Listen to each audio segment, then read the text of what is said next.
Je me présente, Bakueli Mallory. Voici l'exposé du jour sur le roman de Marguerite Yourcenar, L'œuvre au noir, publié en 1968. Marguerite Yourcenar, née en 1903 et morte en 1987, est une romancière et femme de lettres française. C'était la première femme élue membre de l'Académie française en 1980, notamment grâce à son roman publié en 1951, Mémoires d'Adrien, un autre roman historique.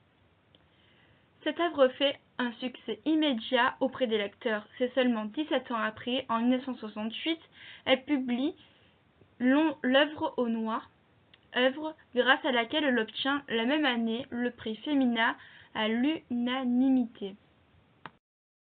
Nous étudions le passage Zénon grandit à d'être expliqué, page 34-35, dans le chapitre Les enfants de Zénon, dans la première partie intitulée La vie errante. Nous apprenons que Zénon est un enfant dit bâtard. Abandonné par son père et par la suite par sa mère qui se remarie pour fonder une nouvelle généalogie, il voyage, devient médecin, alchimiste et philosophe. Autant de pratiques qui, portées dans leur contradiction vis-à-vis de ce qui est comme tradition, convenance sociale, culturelle, théologique, s'inscrivent en rupture avec le monde qui commence à s'effacer en faveur d'un autre, mais qui tient à imposer le prix de sa disparition à ceux qui la hâtent. En créant le personnage de Zénon, alchimiste et médecin du XVIe siècle, Marguerite Yourcenar ne raconte pas seulement le destin tragique d'un homme extraordinaire. C'était une époque qui revit de son infinie richesse, comme aussi dans son âcre et brutale réalité, un monde contrasté où s'affrontent le Moyen-Âge et la Renaissance et où pointent déjà les temps modernes, monde dont Zénon est issu, mais peu à peu, cet homme libre se dégage et qui, pour cette raison même, finira par le broyer. Notre problématique est la suivante. Comment les connaissances compromettent l'Église durant l'entre-époque du Moyen-Âge et de la Renaissance? Pour y répondre, voici un plan en 4 parties. Premièrement, nous parlerons de la naissance d'un médecin alchimiste. Deuxièmement, nous verrons l'emprise religieuse. Troisièmement, nous évoquerons l'époque entre deux pensées. Et pour finir, quatrièmement, la conclusion.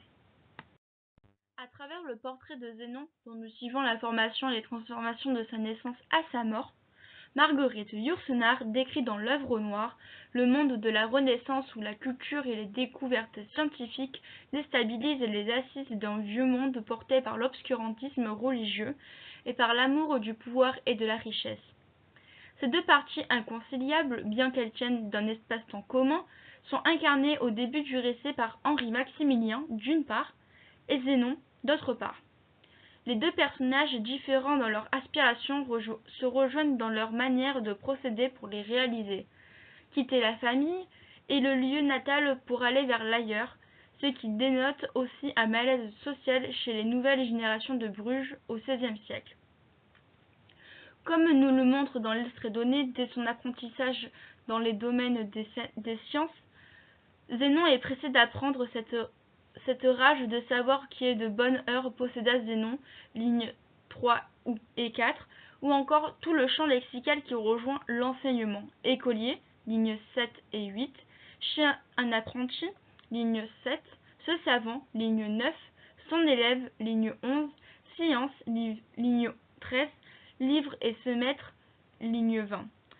Nous pouvons également remarquer que Zénon se passionne dès le début aux connaissances de son maître, Bartholomé Campanus, un chanoine de Saint-Donatien à Bruges, lignes 8 et 9.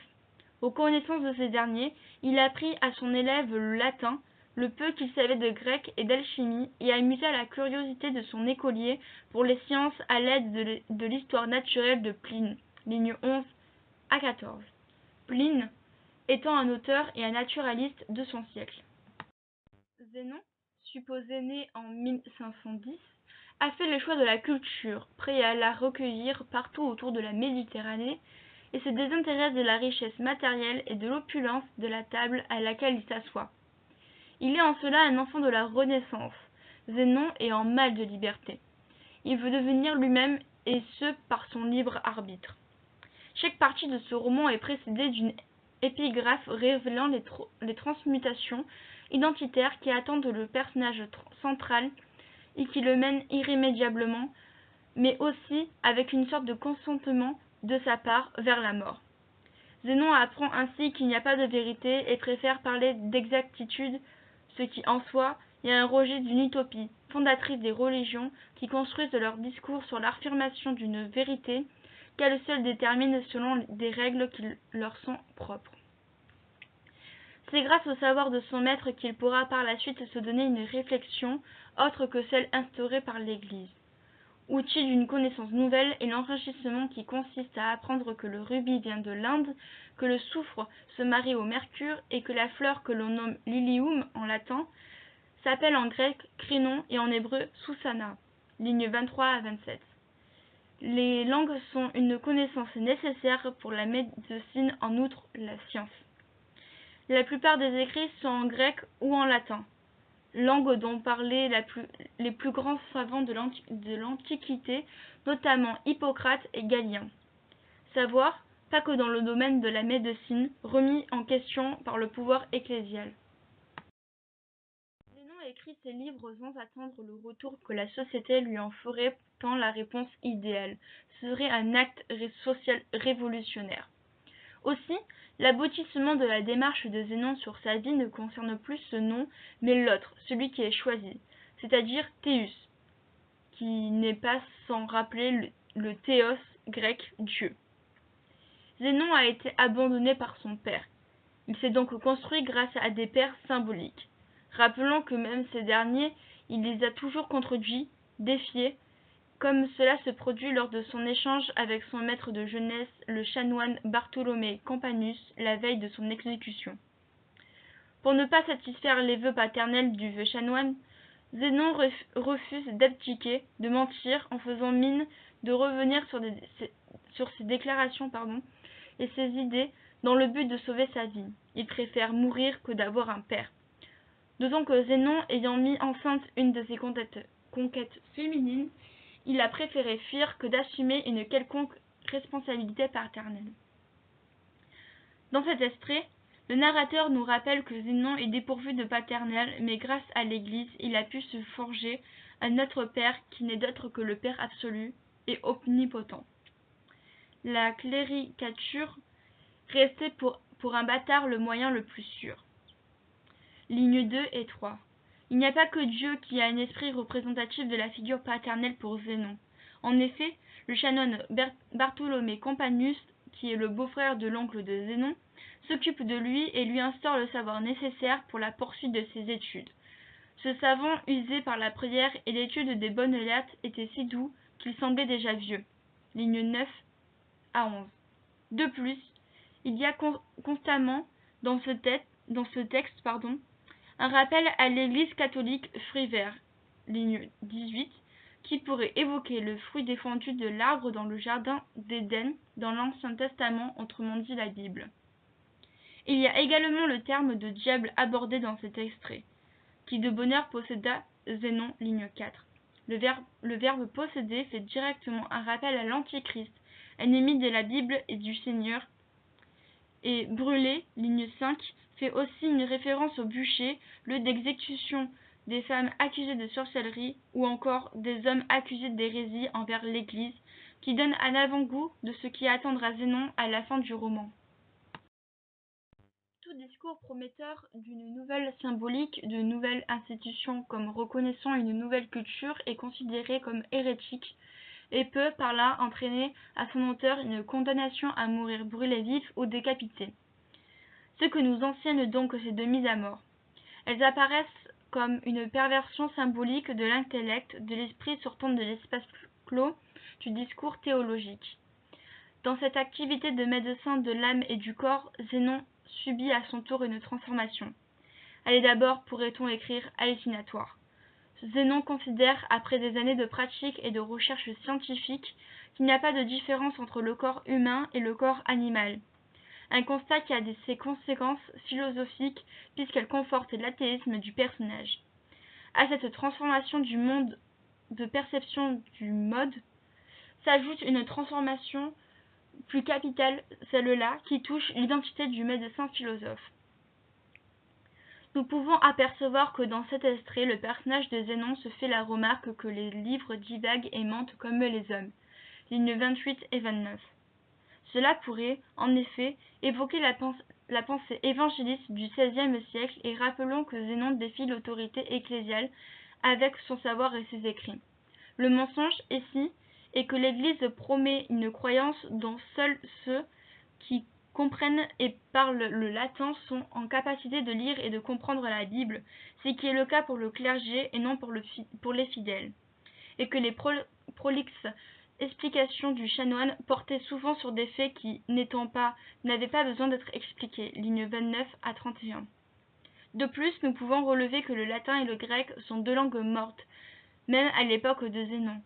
Alors, on pourrait se demander s'il serait sage d'apprendre une langue morte au lieu de traduire dans une langue déjà acquise et parlée, le latin, le peu qu'il savait de grec. Ligne 12.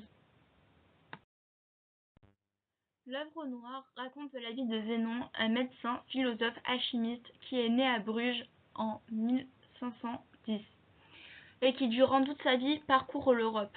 Il vit à cheval sur deux épaules qui se confrontent dans leurs idées, religions et croyances. Un siècle qui quitte rapidement le Moyen Âge pour se diriger vers la Renaissance. Zénon vit de façon intense cette période de transition. Il ne reconnaît pour seule transformation que celle qui fait de lui son propre père, son propre Dieu, et ainsi le Dieu symbolique de l'humanité naissant de l'esprit de la Renaissance. Mais si cette paternité devait entrer dans l'espace du réel, requérant de lui des modes de comportement et de communication nouveaux, contraignants, Zénon abandonne la partie. Aussi choisit-il ce nom, Théus, pour préserver et dépasser l'énigme de Zénon. Dans cet extrait, l'esprit du Moyen-Âge apparaît encore malgré la frise chronologique de l'échelle de l'humanité. La date correspond à la période de la Renaissance. Effectivement, on retrouve des mots-clés faisant un rappel au code chevaleresque d'accéder aux honneurs, ligne 3, ou encore l'époque glaciale par le manque de connaissances et l'immense taux de mortalité causé notamment par les maladies, comme la peste par exemple, le froid, ligne 14. De plus, au Moyen-Âge, il était bien connu que dans les châteaux, il y avait des tapis aux murs racontant la plupart des exploits de guerre. Cependant, même si Zénon a un esprit plus comme d'un homme visionnaire, un homme de la Renaissance, il aime certaines choses rappelant le Moyen-Âge. Il aimait cette chambre tapissée qui renvoie au mot tapis, ligne 21, et qui est très vite corrigé par la suite de la phrase qui fait renaître le savant qui est en lui. Il aimait cette chambre tapissée de volumes, cette plume d'oie, cet encrier de cornes, outil de connaissances nouvelles. Ligne 21 à 23. Nous pouvons également remarquer que le courant monétaire est présent dans cet extrait. Il est nécessaire pour l'Église de pouvoir vivre et rassembler au plus nombreux ses fidèles. En effet, dans l'extrait donné, celui qui est le portefeuille est Henri Juste, qui n'est autre que l'oncle de Zénon. Grâce à lui, il peut régler ses dépenses d'encre et de chandelle, ligne 5, tout en évitant la pauvreté de l'enfance, lignes 19 et 20. La vie de Zénon s'inscrit entièrement à son époque et à travers son personnage principal. Yourcenar raconte une époque trouble. Tout comme la vie de Zénon, et par le fait même le roman, ce XVIe siècle est trouble, parfois décousu, souvent dangereux, contradictoire, insolite, troublant et désordonné. On pourrait croire que l'auteur a voulu dépeindre un homme extraordinaire dans un siècle trouble, un médecin, alchimiste, philosophe, mais on sent nettement que Zénon est, malgré sa force et sa volonté de rester libre de corps et d'esprit, un homme simple et ordinaire. Yourcenar utilise la biographie fictive d'un alchimiste, médecin et philosophe pour raconter une époque confuse qui mélange science et magie, religion et superstition. Pour conclure, les connaissances compromettent l'Église pendant l'entre-époque du Moyen-Âge et de la Renaissance à cause des nouvelles mesures d'instruction mises en place dont Zénon participe. mais également au changement de pensée qui évolue au fil des siècles pour pouvoir penser par soi-même, ne plus être endoctriné et servi par l'Église très puissante à cette époque-là. Et voici les sources utilisées pour mettre en œuvre cet exposé. Merci d'avoir regardé.